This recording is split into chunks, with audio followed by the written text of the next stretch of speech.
दोस्तों, नया साल नए बदलाव लाया है। सभी एक दूसरे को बधाइयां दे रहे हैं, लेकिन सावधान रहें। अगर आपके भी व्हाट्सएप पर किसी अनजान के बधाई के संदेश आते हैं तो उन पर क्लिक ना करें, क्योंकि आजकल यह नए तरह के फ्रॉड चल रहे हैं। दोस्तों, व्हाट्सएप संदेश के अंदर साइबर ठग हैं। कुछ ऐसे फर्जी एपी के मोबाइल ऐप की लिंक भेज रहे हैं। डाउनलोड करने के बाद आपका बैंक खाता खाली हो सकता है, आपके खाते से पैसे कट सकते हैं। ऐसी किसी भी तरह के लिंक पर क्लिक न करें। सरकार की तरफ से ये अलर्ट जारी किया गया है। दोस्तों, नए साल के मौके पर कुछ नए बदलाव भी लागू किए गए हैं।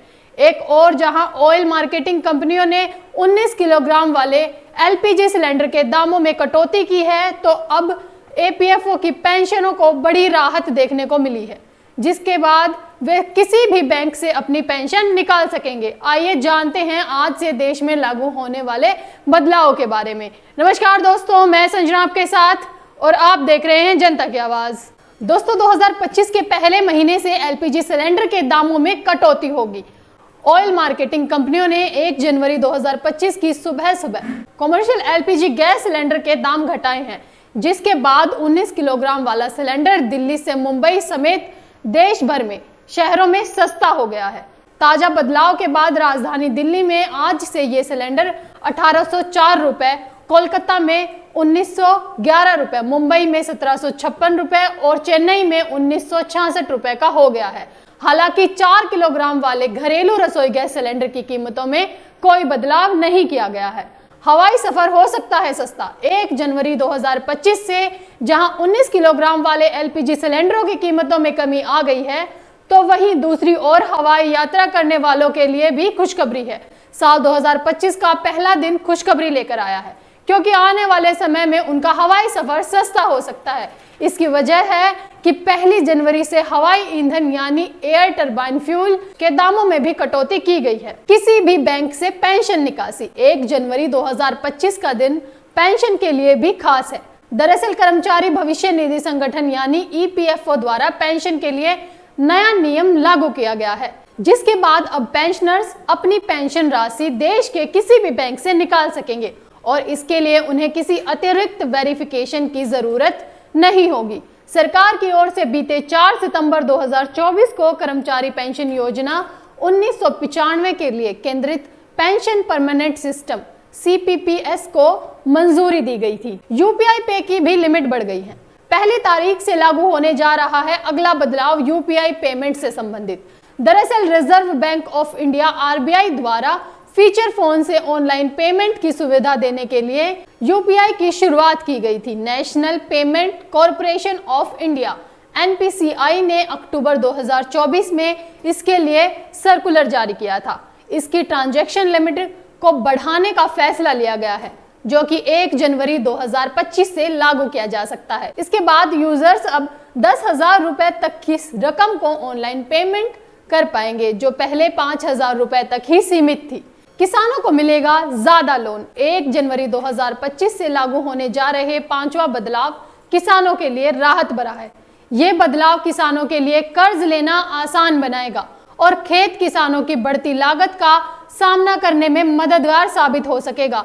जी हाँ, साल के पहले दिन से भारतीय रिजर्व बैंक द्वारा किसानों को बिना गारंटी 2 लाख रुपए तक का लोन मिलेगा। बीते दिनों केंद्रीय बैंक ने किसानों के लिए बिना गारंटी लोन की लिमिट में इजाफा करने का ऐलान किया था, जिसके चलते अब उन्हें 1.6 लाख रुपए नहीं बल्कि 2 लाख रुपए तक का लोन मिल पाएगा। कार खरीदारों को अब कार खरीदना होगा महंगा। 1 जनवरी 2025 से जहां कई राहत भरे बदलाव हुए हैं, तो जेब पर बोझ बढ़ाने वाले बदलाव भी लिस्ट में शामिल हैं।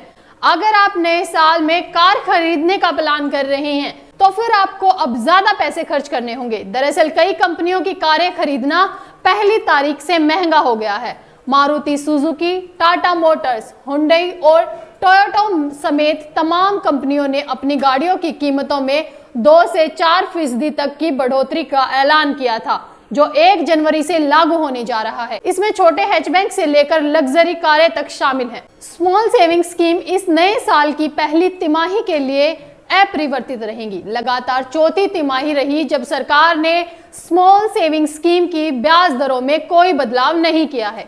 यानी अब आपको सुकन्या समृद्धि योजना पर 8.2% ब्याज मिलता रहेगा। और अभी जो ये जनवरी का महीना शुरू हो चुका है, तो जनवरी, फरवरी, मार्च 2025 तक लगातार 3 महीने तक स्मॉल सेविंग स्कीम के ब्याज दरों में कोई बदलाव नहीं किया जाएगा। यानी आपको अपने पीएफ पर, पोस्ट ऑफिस सेविंग स्कीम समेत इन बचत योजनाओं पर जो पहले ब्याज मिल रहा था, वही ब्याज अभी भी मिलता रहेगा अगले 3 महीने तक। नव वर्ष की शुरुआत के साथ ही टैक्स पेयर्स को भी सरकार ने बड़ी राहत दी है। रिवाइज ITR दाखिल करने की डेडलाइन यानी अंतिम तारीख को बढ़ा दिया गया है। अब 15 जनवरी 2025 तक आप असेसमेंट ईयर 2024-25 के लिए रिवाइज इनकम टैक्स रिटर्न भर पाएंगे। हालांकि इसके लिए आपको सरकार ने एक राहत 1 दिन पहले भी दी थी। टैक्स से जुड़े अगर आपको कोई विवाद है, तो सरकार ने विवाद से विश्वास स्कीम की तारीख को भी बढ़ाकर 31 जनवरी 2025 तक कर दिया है। अभी पूरे जनवरी के महीने तक आप इस योजना का भी लाभ उठा सकते हैं टैक्स विवाद से निपटने के लिए। रेल यात्रियों के लिए खबर है, फिर से शुरू होगी तिरुपति और बांद्रा टर्मिनल समेत 4 स्पेशल ट्रेनें जो कि इस रूट पर चलने वाली हैं। और वहीं खबर देखिए दोस्तों, दिल्ली में पूर्व CM अरविंद केजरीवाल ने पुजारी ग्रंथि सम्मान योजना के रजिस्ट्रेशन का शुभारंभ कर दिया है। इस योजना के तहत दिल्ली में मंदिरों के महंत वगैरह के रजिस्ट्रेशन कर पाएंगे और उनको अब हर महीने तनख्वाह भी देंगे दिल्ली सरकार। वहीं दिल्ली सरकार के मुख्यमंत्री आतिशी ने भी LG यानी उपराज्यपाल विनय सक्सेना को एक चिट्ठी लिखी और उस चिट्ठी में लिखा कि कोई भी मंदिर या धार्मिक स्थल को तोड़ा न जाए। तो जब यह चिट्ठी LG को भेजी, तो LG ने भी जवाब देते हुए कहा कि अभी तक हमने ऐसा कोई आदेश जारी ही नहीं किया। मुख्यमंत्री घटिया पॉलिटिक्स कर रही हैं। इधर भाजपा ने भी केजरीवाल को भूल भुलैया फिल्म का छोटा पंडित बताया, कहा कि वे चुनावी हिंदू हैं। तो केजरीवाल भी इस पोस्टर पर बोले कि क्या मुझे गाली देने से देश का भला हो जाएगा। और वहीं दिल्ली में LG उपराज्यपाल सक्सेना ने आम आदमी पार्टी को एक सलाह भी दी, कहा कि दिल्ली में आंगनवाड़ी आशा वर्कर्स का भत्ता 3000 से बढ़ाकर 9000 किया जाए। तो देखते हैं दिल्ली सरकार इस पर क्या फैसला लेती है। दोस्तों, यूरोपियन यूनियन के नए नियम लागू हुए। अब सभी इलेक्ट्रॉनिक डिवाइस में सब Type-C पोर्ट देना अनिवार्य होगा। अभी तो आपको पता होगा कि नए iPhone 7 की शुरुआत के साथ ही दुनिया भर में ग्लोबल सभी देशों में सरकारों को यूरोपीय संघ ने आदेश जारी कर दिया था, चाहे वह नए स्मार्टफोन हो, टैबलेट हो, चाहे डिजिटल कैमरे हो, सभी में एक ही C टाइप चार्जर का उपयोग करना अनिवार्य होगा। 1 जनवरी 2025 आज से ही आंध्र प्रदेश में सभी इंटर कॉलेज में भी लागू होगा मिड डे मील योजना। 1 जनवरी 2025 आज से ही आंध्र प्रदेश में सभी इंटर कॉलेज में भी लागू होगी मिड डे मील योजना। जैसे मतलब सरकारी स्कूलों में चलती थी बच्चों के लिए मिड डे मील योजना, वैसे ही कॉलेजों में भी इंटर की पढ़ाई कर रहे छात्रों को भी आंध्र प्रदेश सरकार ने ये बड़ी खुशखबरी दी है। आज से ही कॉलेज स्टूडेंटों के लिए भी मिड डे मील योजना शुरू होने जा रही है। मतलब कॉलेज स्टूडेंट में भी अब दिन का भोजन वितरित किया जाएगा कॉलेज के जरिए। जिन लोगों ने अभी तक राशन कार्ड की KYC नहीं करवाई है, तो उनके राशन कार्ड अब सरकार रद्द करने का प्लान कर रही है। कुछ राज्यों में जनवरी 2025 तक का मौका है। तब तक आप KYC करवा सकते हैं अपने नजदीकी राशन की दुकान पर जाकर। फिंगरप्रिंट लगाकर KYC की प्रक्रिया पूरा कर ले। साल 2025 से ही दोस्तों स्टूडेंट छात्र छात्राओं के लिए भी 17 बड़े बदलाव लागू होने जा रहे हैं। कौन कौन से हैं फटाफट से देख लीजिए, मैं आपको हेडलाइंस बता देती हूँ। अग्निवीर भर्ती टाइपिंग टेस्ट होगा। देश में पहली बार विदेशी यूनिवर्सिटी कैंपस की शुरुआत होने जा रही है। कोचिंग सेंटर के लिए नई गाइडलाइन, 16 साल से कम उम्र के स्टूडेंटों को एडमिशन नहीं मिलेगा। CBI ने 10वीं और 12वीं सब्जेक्ट्स बढ़ाने का प्रस्ताव भी दिया है। वन नेशन वन स्टूडेंट अपार ID की शुरुआत 2025 से पूरे देश में हो जाएगी।